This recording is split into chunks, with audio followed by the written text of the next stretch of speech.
So many professionals have a strong resistance to leave a job that is not working out. Quitting is hard because it carries an implication that you gave up, did not try hard enough, or you were not good enough to make it work.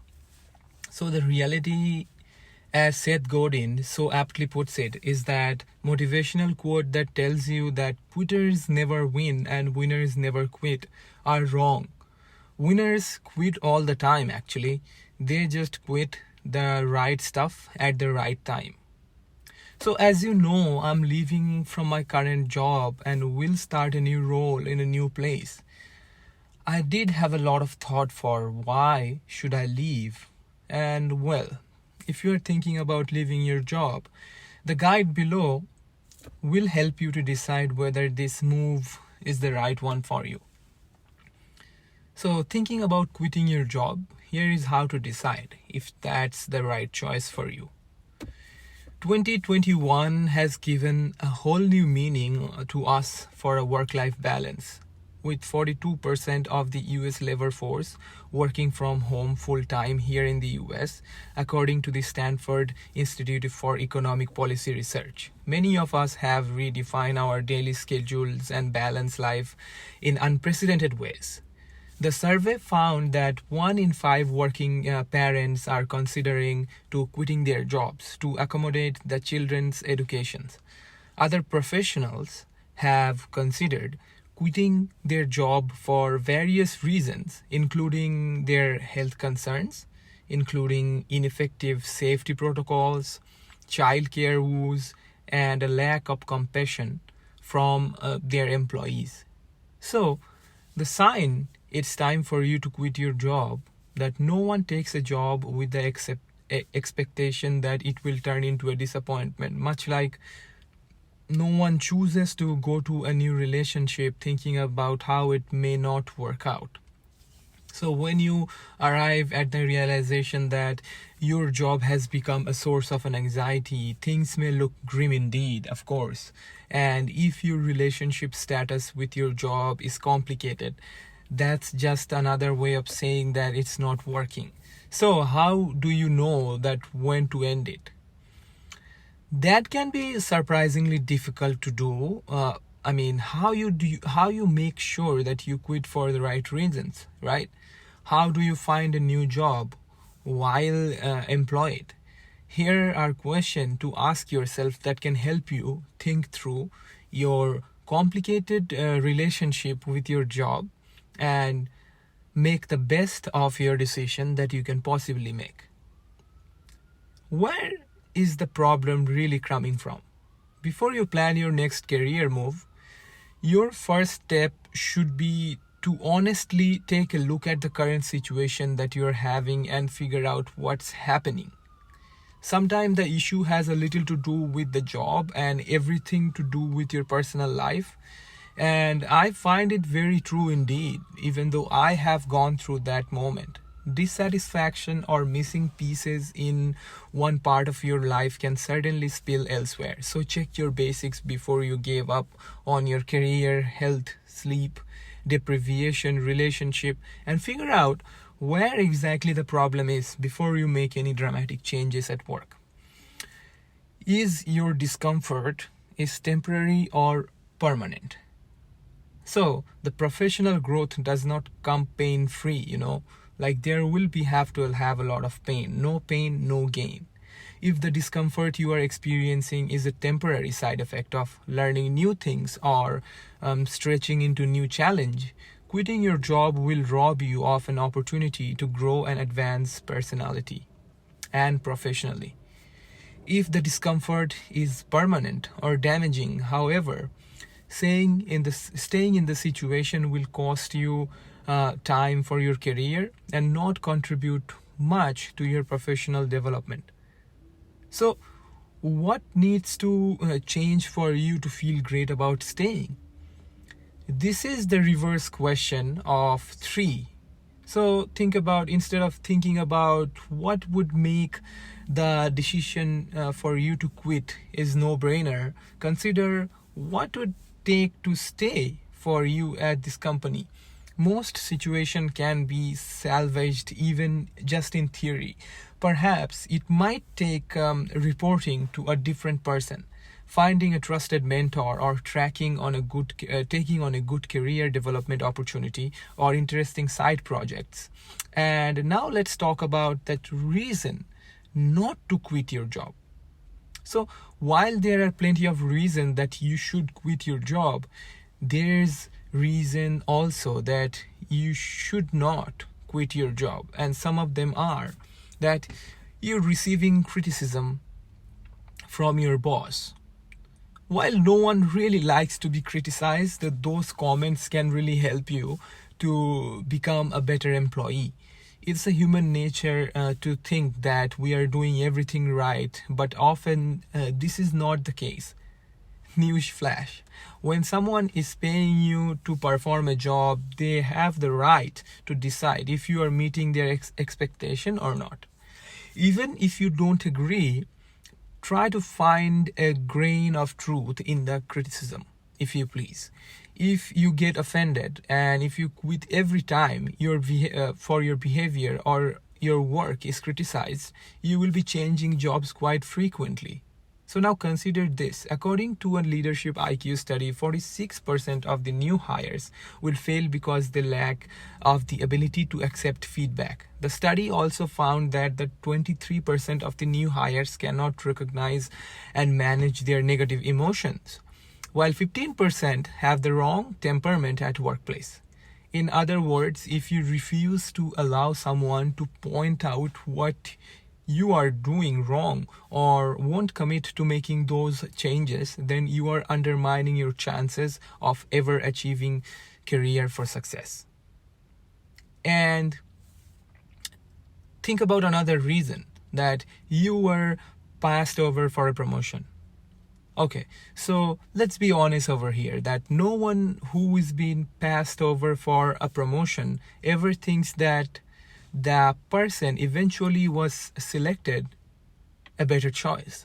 Each one of us wants to believe that we are the best choice. However, there are a lot of factors that can contribute to this type of decision. For example, some company promote their employees based on the seniority level, while the other concerned with looking for candidates who can not only motivate employees but also hold them accountable. That is very important in this case. If you are the type of person who avoids confrontation at any cost, you might not be considered for a team to lead or management position. So keep that in mind. You have to be very accountable for what you do. It is in company's best interest to promote the most qualified people. So being passed over for a promotion is rarely a case of someone who is out to get you. Before you throw in the towel, try to discover the common denominator among those employees who have received their promotion and find out what they are doing that you are not. Also consider yourself that what you would do if you move to another company and did not get promoted there. Would you quit again over there? Another reason that for you to quit is that if you just want more money. Obviously everyone wants to earn more money, but money can only save your money problems. But sometimes those dollar signs can cloud your vision. If you currently have a job that you love, or at least really like the job that you're doing, you need to weigh the pros and cons of quitting. For example, your current job may be quite flexible, while the new workplace might not be as accommodating. You may be accustomed to coming in late, leaving early, or even working from home when the kids have events at the school or medical appointments. So how would your lifestyle changes if the new company had more rigid schedule and required employees to request time off in months in advance notice?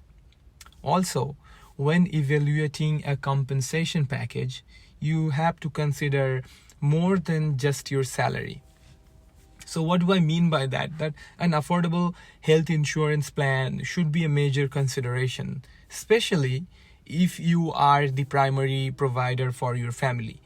You also need to factor in that amount of vacation and sick time that the new job offers.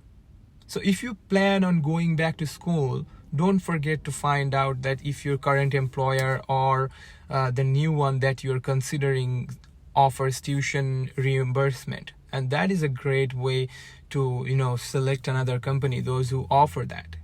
There are other little factors that, when taken as a whole, could eventually become a major plus or a major negative. For example, if you're going from free, close, and secure parking to a job with remote paid parking, this not only means that you will now have to pay your parking fees, but you also have to be standing around in the heat, rain, or snow waiting to be picked up and dropped off at your office. Also, because you're parking so far away, the chances of running errands on your lunch break are greatly reduced.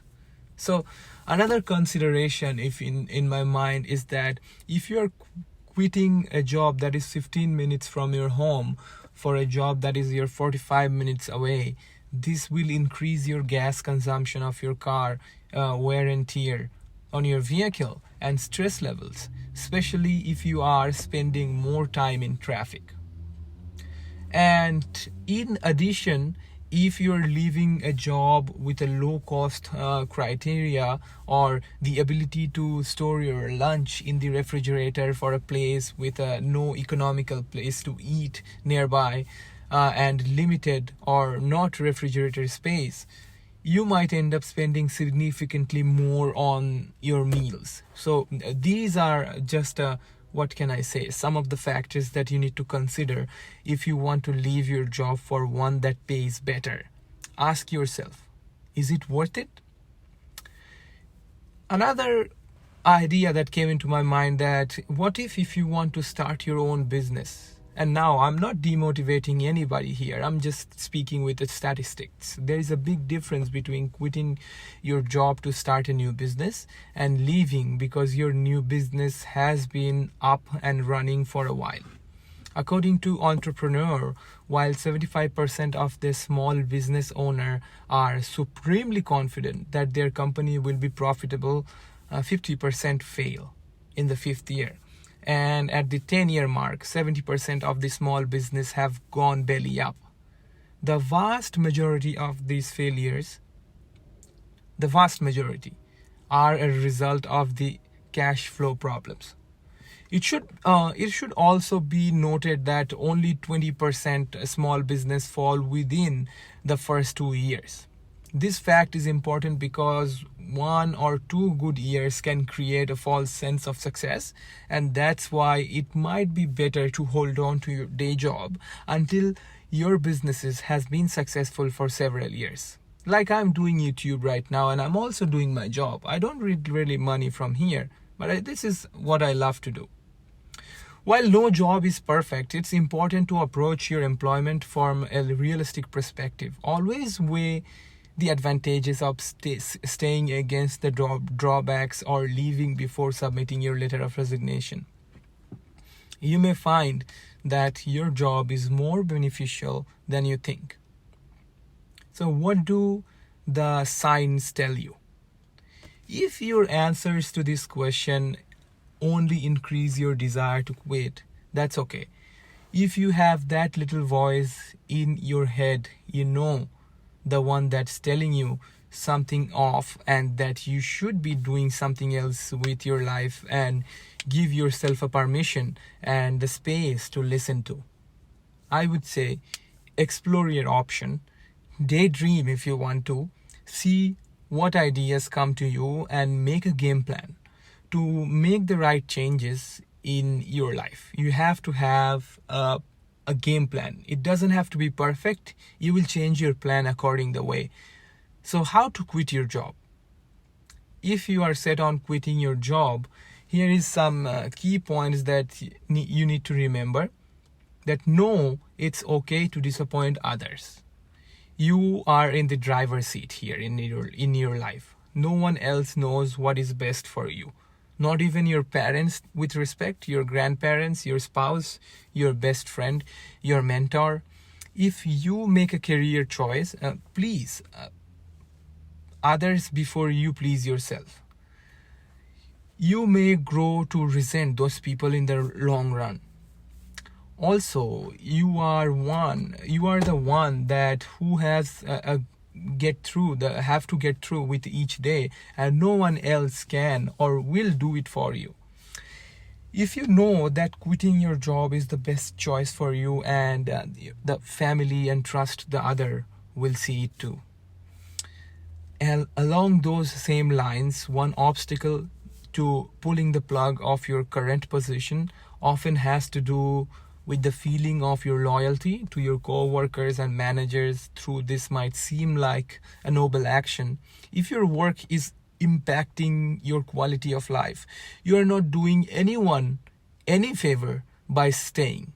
Your manager, your co-worker might be disappointed or sad to see you leave, but ultimately they should understand that you need to do what's best for you. At the end of the day, it's you that will do the job. Having a game plan is important. After you do some soul searching and make the decision to quit, you need to create a game plan so you are not stressing about money and paying your bills in a foreseeable future. Having a game plan in a place will support the transition from your current job to whatever your next step is. Also, before you quit your job, it is very important to take note that it's typically easier to find a new job or make a transition to a new career path while still employed at your current position, especially when it comes to your finances. However, if balancing home life and your job is causing you more stress to the point of sickness or causing you more harm than good, then it's okay to quit before you have determined your next step. Another thing I would suggest is that give notice. It's a very common manner here in the US that 2 weeks notice is the business norm and a common courtesy to your employer. Even though you may not be technically required to give more notice than that, in some situation, you may consider doing so anyway. If your position is specialized, complex, or mission critical to the company, you may think about staying a little longer to give your employer time to find your successor. If your industry has a busy session, you may time your departure in a way that does not leave your team in a lurch.